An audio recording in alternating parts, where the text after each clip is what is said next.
खैरियत है। माइक खोल दो पूरा, अपने अब्बू के हटा फोन लग जाए।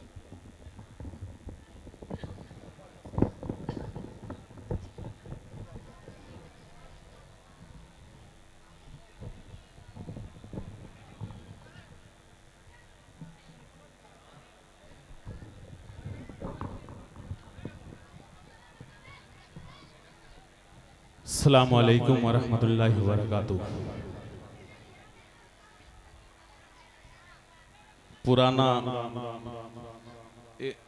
पुरानी बात, पुरानी जगह शुरू यहाँ से कि खुदा बंदा शमीम भाई, खुदा बंदा मैं तेरे नाम से आगाज करता हूँ, खुदा बंदा मैं तेरे नाम से आगाज करता हूँ, तेरा बंदा हूँ, तेरी रहमतों पे नाज करता हूँ, फ़कत तेरी मदद और इस्तिआनत के भरोसे पर मुझे उड़ना नहीं आता मगर परवाज करता हूँ।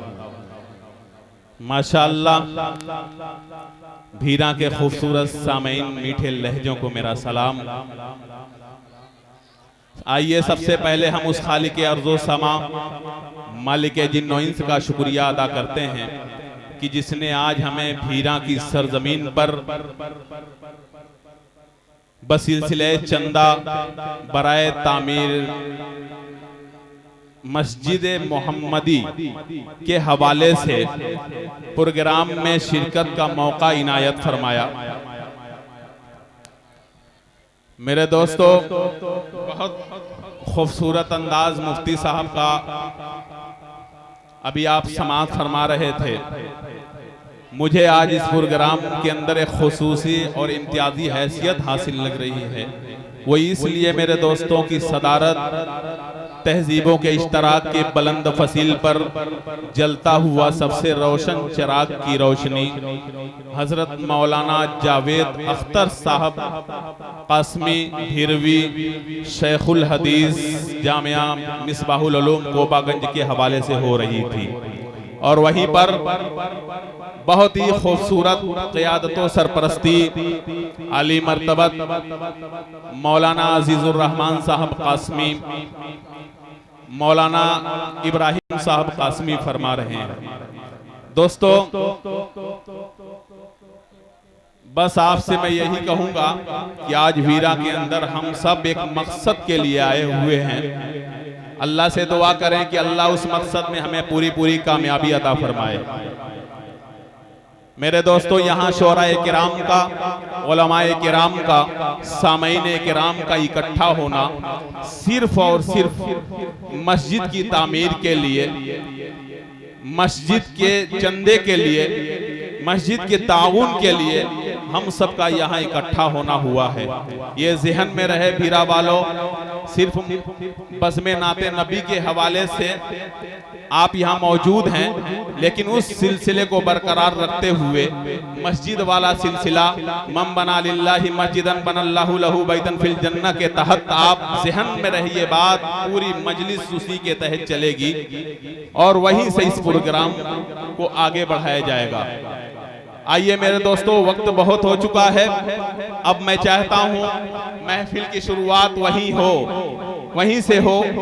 तकरीर हो रही थी मुफ्ती यासिर साहब की, बहुत ही अजीम शख्सियत मुबारकपुर की हमारे दरमियान जलवाबार थी, जो आप समाअत फरमा रहे थे। मेरे दोस्तों, वो मामला खत्म हुआ, आपने उनकी बात सुना।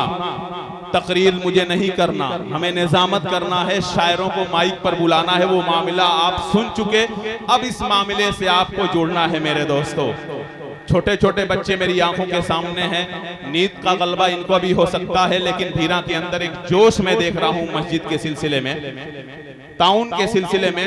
इंशाअल्लाह सब आंखों के सामने होगा कि आप किस तरीके से अपनी गाढ़ी कमाई खुदा की राह में निछावर करते हैं। छोटे बच्चों को देखता हूं तो आज मैं ये कहने पे मजबूर हो गया हूं कि जब कभी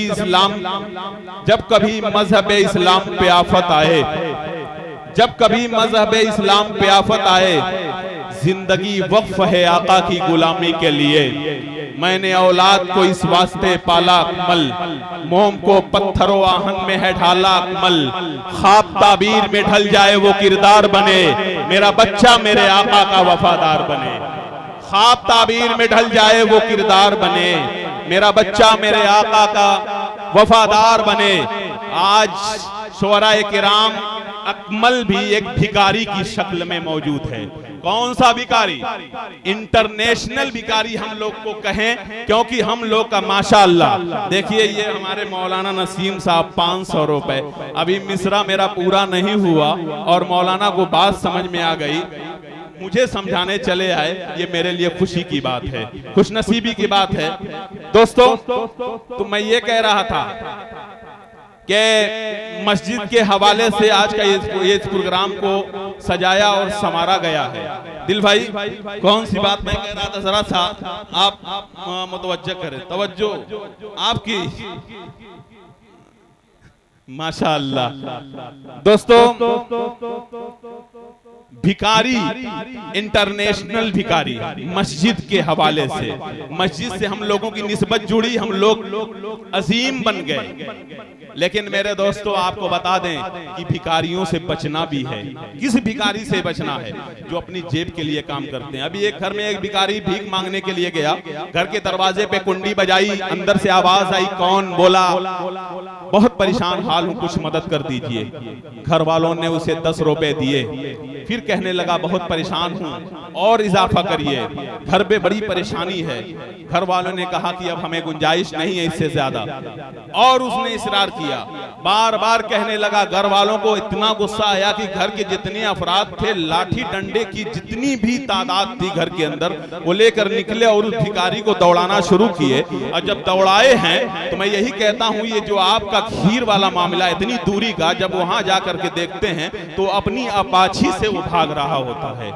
इंटरनेशनल भिखारी वो स्टैंडर्ड भिखारी की शक्ल में। एक मामला एक शायर के साथ आया, समझिए मेरे साथ आया। सुने, मामला ये आया कि रेलगाड़ी के अंदर आज के भिखारी ऐसे भिखारी हैं मेरे दोस्तों कि अगर पैसे नहीं हैं तो माफ करने को तैयार नहीं है, लेकिन आज हम सब आपको माफ भी करेंगे और आप भी हमें माफ करेंगे और जोशो खरोश के साथ यहाँ ताउन करेंगे।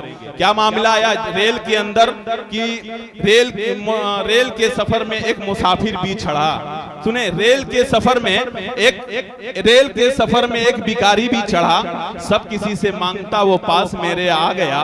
धीरे से उसने कहा मुझ पे करम कीजिए, खाना जाके खा सकूं, बस 20 रुपए दीजिए। मैंने उससे कहा, मैं इत्तेफाकन मैं वहां उस वक्त खाली जेब था, मैं इत्तेफाकन मैं वहां उस वक्त खाली जेब था। धीरे से मैंने कहा कि माफ कर दो, तुम जरा माफ कर दो। सुनते ही वो इस कदर झल्ला गया, बड़बड़ाता हुआ वो पास मेरे आ गया, कहा कि माफ करते करते बर्बाद होके रह गया, ठीक से मैं जोड़ दूं तो लाखों का घाटा हुआ।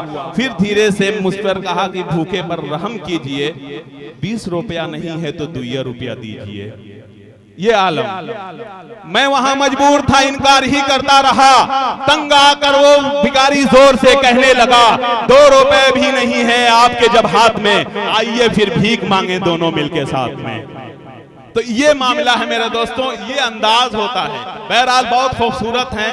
कमेटी के लोगों को मैं इसलिए मुबारकबाद पेश करूंगा कि खुदा की कसम मेरा दिल मचल रहा है। इतना खूबसूरत मंजर सिर्फ मस्जिद के हवाले से, इतनी मेहनत इन्होंने की है इस मस्जिद के लिए। मेरे दोस्तों, अगर मैं बादशाह होता भीरा का तो मेरी इस रियासत में तुम्हारी तस्वीर के सिक्के चलते। ये अंदाज है भीरा वालों। और एक सालिम, माशाअल्लाह, ये छोटा सा नौजवान, मैं तो कहता हूं इसको देख करके अगर दूसरी जगह के नौजवान हौसला ले लें तो पूरी मस्जिद तैयार हो जाएगी इंशाअल्लाह। बड़ी मेहनत, ये सालिम, मोहम्मद सालिम नाम का, इतने लोगों को इकट्ठा किया, इन नौजवानों का साथ उसे मिला। तमाम अरकान कमेटी को मैं मुबारकबाद पेश करते हुए एक शेर इनको नज़्र करता हूं। क्या कि हया की गोद में खुद को छुपा के बैठते हैं। गोया ये कह रहे हैं कि हया की गोद में खुद को छुपा के बैठते हैं, खता के मारे उसी दर पे आके बैठते हैं। वो जिनके सामने नजरें नहीं उठाते लोग, गरे रसूल पे गर्दन झुका के बैठते हैं। और ये लोग कहते हैं कि नबी की याद अकेले नहीं मनाते हम लोग, हम जहां भी होते हैं महफिल सजा के बैठते हैं। नबी की याद अकेले नहीं मनाते हम लोग, हम जहां भी होते हैं महफिल सजा के बैठते हैं। माशाअल्लाह मैं मुबारकबाद पेश करता हूं ये भीरा के तमाम नौजवानों को कि इन्होंने अपनी बेपनाह कुर्बानियों को पेश किया है और वाटर प्रूफ के हवाले से इस पिंडाल को सजाया है मेरे दोस्तों सिर्फ आपके लिए। अब आप बेदार हो जाएं। अब तमाम शुअरा आपके सामने शेर पढ़ेंगे, लेकिन तमाम शुअरा की शायरी एक तरफ, शायरे रसूल हजरत हस्सान बिन साबित की शायरी एक तरफ।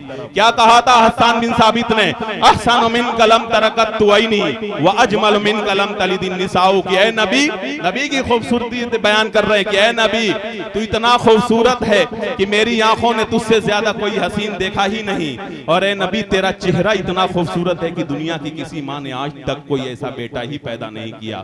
माशाअल्लाह शमीम भाई बहुत खूबसूरत माइक चला रहे हैं। बस एक बात कह के एक शायर को मैं माइक पर बुला रहा हूं मेरे दोस्तों। जाबिर इब्ने समरा, बरसात का महीना है, दिल खैराबादी साहब, फारूक दिलकश साहब, जाहिद जहाना गंजवी साहब, इंतखाब आलम साहब। बरसात का महीना है, मिट्टी का आलम क्या है समझ रहे होंगे कि मस्जिद नबवी की कच्ची जमीन है। जाबिर इब्ने समरा अल्लाह के नबी को तलाश कर रहे हैं। सुने, कहते हैं कहीं नहीं मिले। 14वीं रात के चांद की रोशनी में तलाश करते हुए मस्जिद नबवी में घुस गए तो क्या देखा कि अल्लाह के नबी मस्जिद नबवी के कच्ची जमीन पे लेटे हुए हैं। इतनी कच्ची जमीन कायनात का इमाम लेटा है, इतनी कच्ची जमीन की आसमान से पानी गिरे तो पानी की छींटें उड़कर मेरे नबी के चेहरे को खराब कर दें। एक सहाबी चीख रहे हैं, अल्लाह के नबी ये चांद से चमकने वाले चेहरे पे मिट्टी लग गई। फरमाया कोई बात नहीं। जाबिर इब्ने समरा ने अल्लाह के नबी को देखा, अल्लाह के नबी उठ के बैठ गए, फिर अपना चेहरा आसमान की तरफ डाला और 14वीं रात के चांद को देखा, फिर अल्लाह के नबी के चेहरे को देखा, फिर 14वीं रात के चांद को देखा, फिर अल्लाह के नबी के चेहरे को देखा। हजरत जाबिर बार बार, एक बार नबी का चेहरा देखते, एक बार 14वीं रात के चांद को देखते। अल्लाह के नबी ने कहा, जाबिर ये क्या मामला है? कहा अल्लाह के नबी आज मैं ये मुआसिना कर रहा हूँ, आज मैं ये टैली कर रहा हूँ, आज मैं ये मिला रहा हूँ। ये चांद ज्यादा खूबसूरत है या मेरे नबी का हसीन चेहरा ज्यादा खूबसूरत है? कहते हैं सुभान अल्लाह। नबी की मोहब्बत में बोल दें मुचल के सुभान अल्लाह। थोड़ा सा और धीरे से कहते हैं सुभान अल्लाह। माशाअल्लाह, देख रहे हैं भाई वसीम, मजमा बहुत अच्छा है। कहा अल्लाह के नबी मुस्कुराए, कौन ज्यादा हसीन? अगर कोई तुमसे सवाल करे तो क्या जवाब दोगे जाबिर? कहा अल्लाह के नबी अगर आज कोई मुझसे यह सवाल कर ले कि चांद ज्यादा खूबसूरत है या तेरे नबी का हसीन चेहरा ज्यादा खूबसूरत है, क्या जवाब दोगे? कहा अल्लाह के नबी मैं उसको जवाब दूंगा कि इस चांद को भी हुस्न और रोशनी मिली है तो मेरे आका के चेहरे से मिली है, मेरे हबीब के चेहरे से मिली है। तर्जमानी यूं कि उनके दरबार मुकद्दस का ये रुतबा देखा, उनके दरबार मुकद्दस का ये रुतबा देखा। अरे दर पे देते हुए जिब्रील को पहरा देखा। चांदनी रात थी कहते थे जनाबे जाबिर, ए नबी चांद से ज्यादा हसीन आपका चेहरा देखा। चांदनी रात थी कहते थे जनाबे जाबिर, ए नबी चांद से ज्यादा हसीन आपका चेहरा देखा। लेकिन जब मैं पीछे मुड़ता हूं तो मुझे बहुत डर लगती है। बहुत मजबूत शख्सियत बारूद खैराबादी, इनकी ससुराल है। ससुराल में अगर एक शेर मैं नजर करूं, इससे अच्छी जगह मुझे नहीं मिलेगी नजर करने को। दिल भाई थोड़ा सा तंज है, मजा है। हाँ नहीं, नजर नहीं लगेगी इंशाल्लाह। बारूद भाई जो है हमारे सामने हैं, इनकी ससुराल में अगर शेर, एक शेर पढ़ता हूँ, थोड़ा सा तंज है, मजा है, सब चलता है ताकि आप शगुफ्ता हो जाए कि मोहब्बत में तो हर बीवी गजल का शेर लगती है। बात दूसरी नहीं है, सुनेंगे। मोहब्बत में तो हर बीवी गजल का शेर लगती है, खफा हो जाए तो बारूद का एक ढेर लगती है। मोहब्बत में तो हर बीवी गजल का शेर लगती है, खफा हो जाए तो बारूद का एक ढेर लगती है। मगर शौहर को गुस्सा इसलिए जल्दी नहीं आता, मगर बारूद को गुस्सा इसलिए जल्दी नहीं आता, बड़ा बर्तन गर्म होने में थोड़ा देर लगती है। माशाल्लाह, ये बारूद भाई देखिए, ये आप समझ रहे हैं आपके कितने अजीम रिश्तेदार की हैसियत से यहाँ मौजूद है। माशाल्लाह, ये नवाजते रहेंगे। हाँ, पूरे महफिल के अंदर ये बेदार रहते हैं।